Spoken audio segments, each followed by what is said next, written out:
हा प्रकार अत्यंत निंदनीय आहे।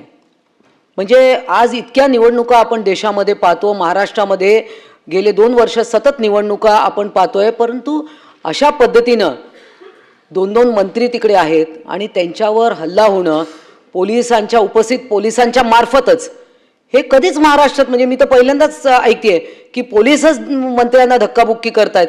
सभापती महोदय आपण निर्देश तर दिलेले आहेत, एसपी आहेत त्यांना बडतर्फ केलंच पाहिजे, प्रश्नच नाही, परंतु जे जिल्हाधिकारी आहेत त्यांची सुद्धा तिथून तात्काळ बदली केली पाहिजे। कारण याची न्यायालयीन चौकशी व्हायची असेल तर ज्या ज्या लोकांनी हे सगळं घडवून आणलंय, खरं तर जिल्हाधिकारी असतील, सीओ असतील किंवा एसपी असतील, यांचं काम प्रथम हे आहे की निवडणूक सुरळीत पाडण्यात यावी।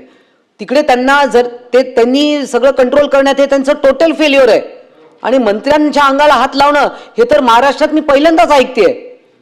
हे अतिशय निंदनीय आहे, याची आपण दखल घेतलेलीच आहे, शासनाने दखल घेतली आहे, परंतु ज्येष्ठ मंत्री इकडे आहेत, उदय सामंतजी पण आहेत, गणेश नाईक आहेत, परंतु मला असं वाटतं की शासनाने आजच्या आज आपण दिलेल्या निर्देशांचं पालन करावं, एवढंच मी बोलते। धन्यवाद।